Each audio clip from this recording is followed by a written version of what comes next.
ستوديانتيس، ان شاء الله تكونوا بخير وعلى خير. من خلال الرسائل ديالكم شفت بلي ما راكوش ديروا الفرق بين تخصص لغه اسبانيه وبين تخصص ترجمه اسباني عربي فرنسي. اليوم في هذا الفيديو راح نشوفوا الفرق ان شاء الله. نبداو اولا بتخصص لغه اسبانيه. في هذا التخصص راح يكون عندكم 9 مواد اللي هي ليتراتورا، civilización, lingüística, gramática, fonética, oral, escrito, trabajo universitario وإنجليز. نقطة مهمة لازم تنتبهوا لها أنه عندنا ليتراتورا إسبانيولا وعندنا ليتراتورا إسبانو أمريكانا، ونفس الشيء بالنسبة للسيفيليزاسيون. يعني في الأس أ نقراو ليتراتورا وسيفيليزاسيون إسبانيولاس، وفي الأس دو نقراو ليتراتورا وسيفيليزاسيون إسبانو أمريكاناس. كي تقراو تخصص لغة إسبانيا يعني راح تتعمقوا في اللغة في حد ذاتها، راح تقراو على التاريخ تاع إسبانيا، على الأدب الإسباني، على القواعد. أيضا راح تقراو على أصل اللغة الإسبانية منين جات، كيفاش حتى تطورت. راح تقراو لا فونيتيكا أيضا. الموجود هذا يخليكم تحسنوا النطق ديالكم. في الأوغا راح تقراو على مواضيع متنوعة ومختلفة، مثلا لا غاسترونومي هذا إسبانيا. موديول إكري هو الموديول اللي تحسنوا فيه لا إكسبرسيون إسكريتا ديالكم. Trabajo universitario ولا técnicas de estudio هو الموجول اللي تتعلموا فيه los tres saberes: el saber ser, el saber estar y el saber hacer. آخر موجول هو أنجلي.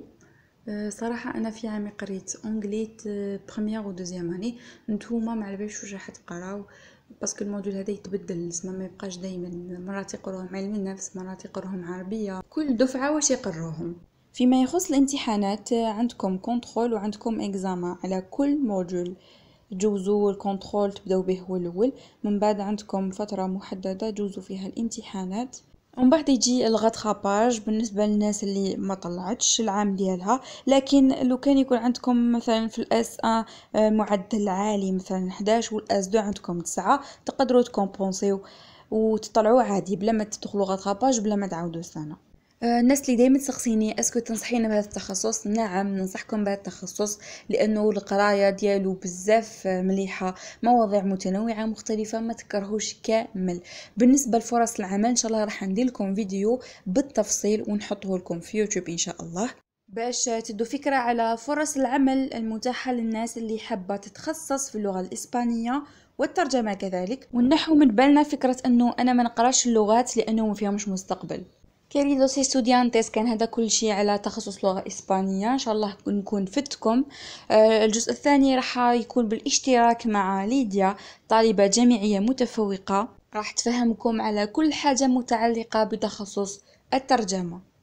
Buenas a todos. معكم طالبة ليديا، نقرأ في تخصص ترجمة عربي فرنسي إسباني.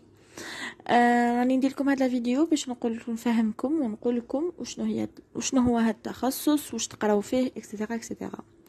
دونك تقراو في معهد الترجمه اللي كاين في عنابه جبونس وهران والجزائر العاصمه. تقراو 5 سنين ماستر انتيغري، يعني ما عندكمش ليسونس كيما الاخرين، ولا تحبوا تكملوا ولا لا ليسونس تقراو 5 سنين. لي موديول اللي كاين في تخصص ترجمه عندكم نبداو بلي perfectionnement de la langue arabe, perfectionnement de la langue française و perfectionnement de la langue espagnole. دونك شوفوا جينيرالمون في هاد لي موديول كل استاذ كيفاش يقري في هاد المقاييس، بصح جينيرالمون تلقاو فيهم غرامير، عفايس اللي حيعاونوكم في المستقبل، باغ كيفاش تكتبوا رساله اداريه، كيفاش تكونجوغي لي فيرب، عفايس يعاونوكم بزاف كي تكونوا راح تترجموا. تشوفوهم نتوما بالك تقولوا علاش انا نقراو هادو، مي مستقبلا تشوفوا بلي هاد العفايس تسحقوهم بزاف، سورتو في مجال الترجمه. فوالا هاد في لي بيرفكسيونمون. كاين ملاحظه برك بيرفكسيونمون دو لا لونغ عرب فيها 2 موديول، فيها مقياس تعبير شفوي ومقياس تعبير كتابي. بون تقرا فيهم تعريف هاد العفايس واللي عندهم علاقه مع التعبير الشفوي والتعبير الكتابي.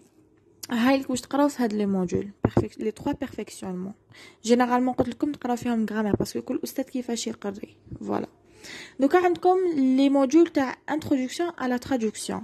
عندكم فيهم انتروداكسيون à la traduction من العربيه للفرنسي. عندكم موديول واحد اخر اسمه انتروداكسيون à la traduction من فرنسي للعربيه. عندكم موديول واحد اخر اسمه انتروداكسيون à la traduction من العربيه للاسبانيول. عندكم موديول واحد اخر انتروداكسيون à la traduction من اسبانيول للعربيه، يعني من العربيه للاسبانيول بعد من اسبانيول للعربيه. هذا كل موديول وحده. عندكم تانيك انتروداكسيون لا انيسياسيون على ترادكسيون من فرنسي لاسبانيول، وموديول واحد اخر انيسياسيون لا انتروداكسيون على ترادكسيون من اسبانيول لفرنسي. دونك بالعكس فهمتوني. هاد لي موديول تاع انتروداكسيون على ترادكسيون واش تقراو فيهم؟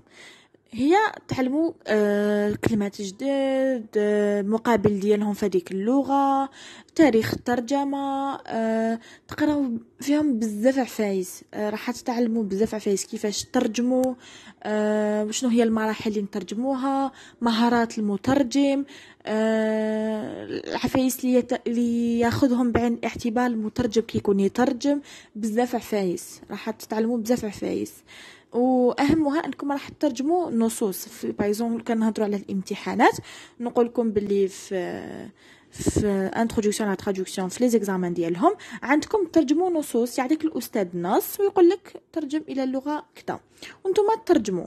بايزون بيقري انتروداكسيون لا ترادكسيون من العربيه للفرنسي، يقول لك ترجم النص الاتي من الى اللغه الفرنسيه. فوالا باسكو هو يقري من العربيه للفرنسي، يعطيك نص ويقول لك ترجموا.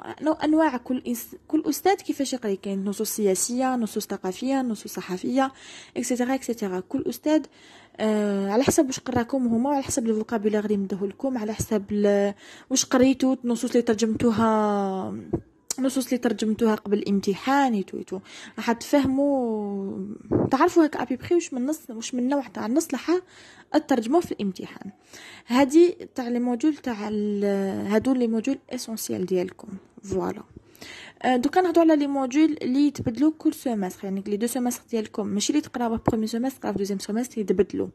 باغ اكزومبل عندكم منهجيه البحث العلمي، عندكم كومونيكاسيون، مهم عندكم هاد الموديول اللي تكون زايده، عندكم لينغويستيك، لسانيات اكسيتيرا اكسيتيرا. دونك فهاد لي موديول نورمال تقراو مع لي بروف. بليسك الكوفيد اي تو كنا نقراو هاد لي موديول اللي قلت لكم يتبدلوا شاك سيمستر، يعني مواد ثانويه كيما نعرفوها احنا. فوالا كيما كنا نعرفوها في الليسي تو، ماشي مواد الاساسيه ديالنا، ماشي مقاييس اساسيه. دونك هاد لي موديول تقراوهم اونلاين وتجوزوا لي زيكزامان اونلاين. فوالا باسكو حنا كنت عارفوا الكوفيد اي تو كيما قلت لكم، دونك كنا نقراوهم اونلاين جوزوهم اونلاين. باغ كونطخ لي زوتر موديول تاع بيرفكسيونمون انتروداكسيون على ترادكسيون هادو كنا نقراوهم اونلاين ونزيدو نقراوهم بريزونسيال ونجوزو لي زيكزامان بريزونسيال، دونك ماشي اونلاين. فوالا عندكم تانيك المراقبه المستمره ديالكم، ماشي كيما حنا كنا في الليسي سلوك وكذا وكذا وكذا. دونك هنا لا يعطوكم الاساتذه خدمات ديروهم. كاين استاذ اللي تاني كيحسب لا بريزونس تاع كي تكونوا الحضور ديالكم ميتو، مي جينيرالمون يعطيو خدمه يبعثوه لكم في كلاس روم ولا في لابليكاسيون، في نيمبورط كال ابليكاسيون. المهم كلاس روم اللي يخدموا به بزاف يبعثوا لكم تخدموا تبعثوا له يعطيكم النقطه، وهذيك النقطه تاع التقويم المستمر ديالكم. نعطيكم حاجه ونقولها لكم، التقويم المستمر عنده نفس القيمه تاع الامتحان. فهمتوني؟ ماشي كيما كنا في الليسي عنده نفس القيمه تاع الامتحان. سما لو ما تخدمش في الامتحان تخدم تقويم مستمر راح يعوض لك الامتحان ديالك. هذا هو تخصص ترجمه اون جينيرال. دونك سيت نختصر لكم وفوالا باش بك تعرفوا واش كاين كدا، باش مش كيما نقولوا تزدموا برك راكم على بالكم واش راح يكون اللي موجود وكنتم تشوفوا.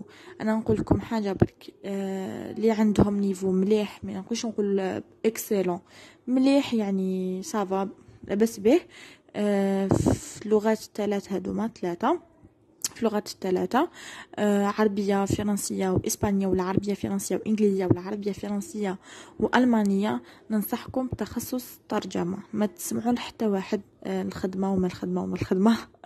رزق على ربي وربي يوفقكم كامل. فوالا ميرسي. Queridos estudiantes, كما شفتوا كان هذا هو الفرق بين تخصص لغة إسبانية وتخصص ترجمة. اي استفسار او حاجه ما فهمتوهاش اكتبوا لنا في التعليقات، ان شاء الله راح نجاوبوكم. الفرق باختصار أنه تخصص لغة إسبانية يدرس اللغة في حد ذاتها، أما الترجمة فتتعمق في الترجمة من وإلى لغة معينة، مثلا الإسبانية للعربية، ولا من العربية للإسبانية، ولا من الإسبانية للفرنسية وغيرهم. من فضلكم بارطاجيو هذا الفيديو باش الجميع يستفاد منها.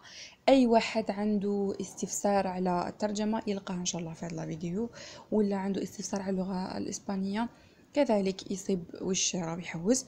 وشكرا لكم ومع السلامة.